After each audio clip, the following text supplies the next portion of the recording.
Hi friends. Last lecture में हमने देखा था कि कैसे हम HTML डॉक्यूमेंट में कोड लिखते हैं, कैसे टैग यूज करते हैं, कौन से इंपॉर्टेंट टैग है। इंपॉर्टेंट टैग तो बहुत सारे हैं लेकिन अभी तक हमने उतने देखे नहीं हैं। तो बेसिकली HTML में हेड और बॉडी टैग होते हैं, उसके अंदर भी बहुत सारे टैग आएंगे। और टाइटल टैग कैसे यूज करते हैं, H1 टैग हमने देखा था, हेडिंग टैग। और उसके बाद डॉक्यूमेंट टाइप देखा था। ये हम फिर से आज रिवाइज करते हैं, बेसिकली पूरा डीपली हम सीखने की कोशिश करते हैं। तो पहले हमें HTML टैग लिखना है जो कि हम लिखते हैं ओपनिंग एंड क्लोजिंग ब्रैकेट में, फिर एक्सक्लेमेशन मार्क, फिर उसके बाद हम उसका डॉक टाइप डिफाइन करते हैं। बेसिकली डॉक टाइप क्या होता है, आपका जो डॉक्यूमेंट है HTML, उसका वर्जन हमें बताता है कौन सा है। तो ये वर्जन ब्राउजर को अगर हमें बताना है कि ये HTML5 में लिखा हुआ कोड है, तो बेसिकली इसके लिए हमें लिखना है डॉक टाइप HTML। उसके बाद आता है HTML ओपनिंग एंड क्लोजिंग। ठीक है, क्लोजिंग के लिए मैं स्लैश यूज करूंगा। ये होता है HTML टैग। बेसिकली आपका जो भी सारा कोड रहेगा HTML का, ये HTML टैग के अंदर ही आएगा। ओपनिंग एंड क्लोजिंग के अंदर ही आपका पूरा कोड आएगा। जैसे कि आप बाकी के लैंग्वेज में भी देखते हो कि जैसे कि PHP में ओपनिंग एंड क्लोजिंग PHP ऐसे होता है, तो उसके अंदर ही हम PHP का कोड लिखते हैं। वैसे ही HTML में भी सेम प्रोसीजर फॉलो। फिर मैंने एक टैब दिया यहाँ पे। उसके अंदर मैंने कहा था दो वेरी इंपॉर्टेंट टैग्स होते हैं, और वो होता है हेड ओपनिंग एंड क्लोजिंग, फिर उसके बाद हेड क्लोज। ठीक है। तो वो यहाँ पे स्पेलिंग मिस्टेक हो गई है। हाँ, head tag, HEAD, head tag. Okay. Head tag में बेसिकली मैंने आपको एक टैग बताया था जिसका नाम था टाइटल। टाइटल टैग तभी यूज होता है जब आपको पेज को टाइटल देना है, और वो टाइटल कहाँ पे रिफ्लेक्ट करता है, ब्राउजर में आप यहाँ पे ऊपर देखोगे वहां पे वो रिफ्लेक्ट होता है। जैसे कि मैं यहाँ पे अभी लिखता हूँ फर्स्ट पेज। ठीक है। और ये मेरा फाइल कहाँ पे स्टोर है, तो सी ड्राइव में HTML यूट्यूब नाम का फोल्डर है, उसमें HTML। तो यहाँ पे आप देख सकते हो सी ड्राइव में HTML यूट्यूब, उसमें index.html। आपको ज़्यादा कुछ नहीं करना है, डबल क्लिक करना है खाली। अभी तक मैंने बॉडी पार्ट में कुछ लिखा नहीं है तो कुछ आया नहीं है, तो फिर कंटेंट गया कहाँ, यहाँ पे जो मैंने लिखा था टाइटल टैग में, वो कंटेंट आपको यहाँ पे दिख जाएगा फर्स्ट पेज। जैसे कि आपको अबाउट पेज लिखना है, होम पेज लिखना है, और ऊपर आपको दिखते हैं पेज, तो ऐसे ही डिफाइन किए जाते हैं वाया टाइटल होम पेज। ठीक है। अगर आपको अबाउट अस लिखना है तो अबाउट अस पेज बनाने के लिए आपको टाइटल अबाउट अस लिखना है, तो अबाउट अस आ जाएगा। तो बेसिकली इसका यूज इसके लिए टाइटल। उसके बाद सेकंड इंपॉर्टेंट और सबसे ज्यादा इंपॉर्टेंट है body tag. Opening and closing, इसमें आपके बहुत सारे टैग्स आएंगे। हेडिंग हेडिंग के टैग्स आएंगे, पैराग्राफ के टैग्स आएंगे, ब्रेक के लिए BR यूज होता है, स्पैन है, बोल्ड है, इटालिक है, एम्फेसाइज है, स्ट्रांग है। बहुत सारे टैग्स है। इमेज के लिए इमेज टैग है, एंकर के लिए एंकर टैग है। तो ऐसे बहुत सारे टैग्स, टेबल टैग भी है टेबल के लिए। ये सारे टैग हम देखने वाले हैं बाद में।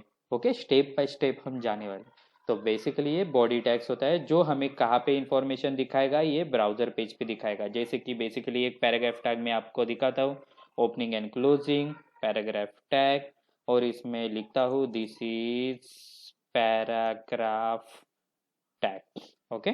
तो आप यहाँ पे देख सकते हो, रिफ्रेश करने के बाद आ गया कंटेंट। लेकिन ये कंटेंट ऐसे ही आपको दिखेगा। जैसे कि मैं यहाँ पे और एक पैराग्राफ ऐड कर रहा हूँ, कॉपी कर रहा हूँ इस लाइन को। जैसे कि मैंने कहा था लास्ट लेक्चर में, इसका यूज खाली स्केलेटन बनाने के लिए ही होता है। स्केलेटन मीन्स क्या है, ये देखिए कैसे दिख रहा है, यहाँ पे दिख रहा है। मुझे एक कंटेंट यहाँ पे चाहिए, एक कंटेंट यहाँ पे चाहिए, एक कंटेंट यहाँ पे चाहिए। तो मतलब स्टाइलिंग कुछ भी नहीं है इसमें। प्रेजेंटेशन कैसे दूंगा, तो प्रेजेंटेशन के लिए हम बाद में CSS सीरीज सीखने वाले हैं। तो बेसिकली स्केलेटन बनाने का काम HTML में होता है। HTML में आप जो भी बनाओगे आपके ऐसे ही कंटेंट दिखेंगे। यहाँ पे मैं H1 टैग यूज करूँ, H1 को क्लोज कर रहा हूँ, और यहाँ पे लिख रहा हूँ हेडिंग, वो एक के नीचे ही एक ऐसे दिखाई देंगे। ठीक है। तो बेसिकली यही है, स्केलेटन करने के लिए इस HTML का यूज होता है। और अभी हम देखने वाले हैं कि हेडिंग टैग में और कौन कौन से टैग्स है जो वेरी वेरी इंपॉर्टेंट है और जो हमें पढ़नी चाहिए। तो हेडिंग टैग में बेसिकली होता है meta tag. Meta tags as SEO performance, SEO keyword search करते हैं तो उसके लिए वेरी इंपॉर्टेंट होता है मेटा टैग। मेटा टैग में दो एट्रीब्यूट होते हैं बेसिकली, एक तो होता है नेम और एक तो होता है कंटेंट। ठीक है, ये है मेटा टैग। नेम में आपको कीवर्ड्स होते हैं बहुत सारे। अगर आपको आपके पेज का डिस्क्रिप्शन लिखना है तो आप डिस्क्रिप्शन लिख सकते हो। Content this is my page, ऐसे आप डिस्क्रिप्शन लिख सकते हो पेज के बारे में। ठीक है, सिमिलरली मैं इसे कॉपी कर रहा हूँ।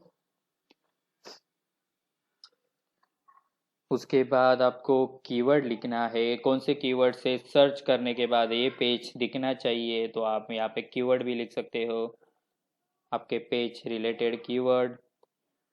अगर ब्राउज़र में कोई HTML ढूंढ रहा है, HTML टाइप कर रहा है तो ये पेज दिखना चाहिए, CSS टाइप कर रहा है तो ये पेज दिखना चाहिए। ऐसे आप बहुत सारे कीवर्ड बाय कॉमा सेपरेटेड आप लिख सकते हो। उसके बाद सिमिलरली आपको ऑथर लिखना है, कौन है ऑथर आपके पेज का मेटा टैग में।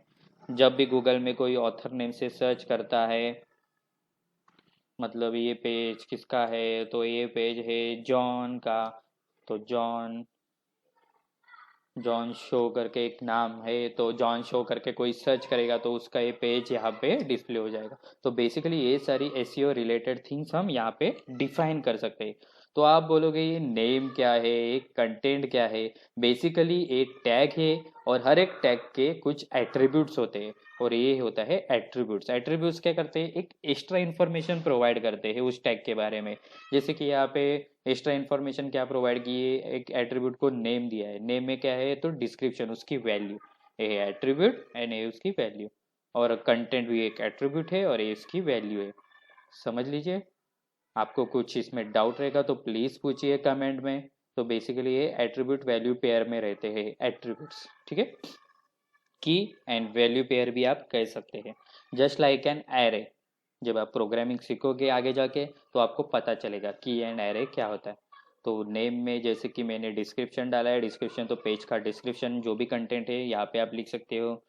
नेम में कीवर्ड से कोई सर्च करना चाहता है तो जो जो कीवर्ड है एसईओ फ्रेंडली आप यहाँ पे डाल सकते हो। ऑथर नेम से अगर कोई सर्च कर रहा है तो कंटेंट में जो ऑथर नेम रहेगा वो आप डाल सकते हो। आपको कैरेक्टर से डिफाइन करना है तो भी आपको मेटा टैग यूज होता है। तो मेटा टैग में आप लिख सकते हो कैर सेट करके एक कीवर्ड है, उसे आप लिख सकते हो। और कैरेक्टर सेट बेसिकली होता है बाय डिफॉल्ट UTF-8, इसे भी आप चेंजेस कर सकते हो। ये बाय डिफॉल्ट होता है, अगर आप लिखोगे तो भी चलेगा, नहीं लिखोगे तो भी चलता है। उसके बाद और एक होता है मेटा टैग में, जैसे कि मेटा टैग नेम और view port. View port view port करके एक होता है नेम। ठीक है, और इसके कंटेंट में इसका यूज क्या होता है मैं आपको बताता हूँ। कंटेंट में होता है width is equal to device dash width. Okay, और उसका इनिशियल स्केल रहेगा, इनिशियल स्केल शुड बी 1.0। और इससे यहाँ पे नहीं क्लोज करना है, एक ही पैरामीटर में पास करना। अभी ये क्या है, तो बेसिकली मेटा टैग तो आपको पता ही चला है, उसमें नेम एंड कंटेंट दो एट्रीब्यूट्स लेता है, और नेम में आपको लिखना है व्यू पोर्ट। तो बेसिकली आपका जो व्यू पोर्ट रहता है ब्राउजर में, आप देखिए यहाँ पे ये है आपका व्यू पोर्ट, और इसकी डिफ़ॉल्ट साइज है, इंस्पेक्ट करता हूँ मैं, सॉरी, इंस्पेक्ट करता हूँ। तो इंस्पेक्ट करने के बाद आपको पता चल जाएगा, आप यहाँ पे देख सकते हो। यहाँ पे आप देखिए, यहाँ पे साइज पता चलता है व्यू पोर्ट का क्या है। तो बेसिकली व्यू पोर्ट का साइज है, यहाँ पे उन्होंने बताया है 1024। बेसिकली 1024 होता है, तो ये बेसिकली यहाँ पे दिख रहा है, ये मेरी स्क्रीन साइज का व्यू पोर्ट है। तो व्यू पोर्ट के हिसाब से क्या होता है, वो अप्लाई होता है। तो बेसिकली ये चीज़ क्या होती है, आपका व्यू पोर्ट कितना होना चाहिए, तो width is equal to device magnet width. मतलब आपका जो भी डिवाइस रहेगा उसकी माइनस विड्थ क्या होगी, उसकी विड्थ तो ऑटो ले लेगा। तो बेसिकली इसका यूज़ होता है रिस्पॉन्सिवनेस के लिए, क्योंकि आपको पता है अभी तो सारे वेबसाइट तो रिस्पॉन्सिव ही बना रहे हैं। मोबाइल में भी बहुत अच्छे अच्छे वेबसाइट दिखती है और कंप्यूटर में भी दिखती है। यहाँ पे 3 कंटेंट दिखते हैं, लेकिन मोबाइल व्यू में जाने के बाद एक कंटेंट पूरा ऑक्यूपाइड कर लेता है विड्थ। तो बेसिकली ये सारी चीज़ें इससे मैनेज कर सकते हैं, तो ये आपको लिखना पड़ता है। और उसका जब आपका डॉक्यूमेंट लोड होता है तो उसका इनिशियल स्केल जूमिंग लेवल 1.0 ही होना चाहिए। तो ये है मेटा टैग। उसके अलावा भी बहुत सारे टैग आप यहाँ पे यूज़ कर सकते हो, जैसे कि लिंक टैग यूज़ कर सकते हो। Link tag, sorry for that, link tag, link में एट्रीब्यूट होता है href।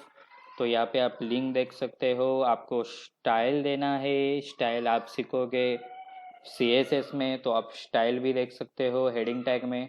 तो ये सारी चीज़ें आपको कहाँ वेब पेज में दिखाई नहीं देती है, लेकिन आप अगर इसे इंस्पेक्ट करोगे या व्यू पेज सोर्स करोगे तो आपको दिखाई देगा, ठीक है। लेकिन ये सारी चीज़ें मैंने कंटेंट लिखा है, ये लिखा है, वो यहाँ पे डिस्प्ले नहीं होता, तो बेसिकली ये विजिबल नहीं है, ठीक है। बट एसीओ के लिए बहुत इंपॉर्टेंट है। उसके बाद आपको कोई CSS स्क्रिप्ट वगैरह ऐड करनी है तो आप स्क्रिप्ट टैग भी यूज़ कर सकते हो हेडिंग में। तो स्क्रिप्ट टैग भी यहाँ पे यूज़ होता है, स्क्रिप्ट। और इसका भी एट्रीब्यूट होता है सोर्स। तो आप यहाँ पे एट्रीब्यूट ऐसे यूज़ कर सकते हो। ये होता है बेसिकली हेड टैग।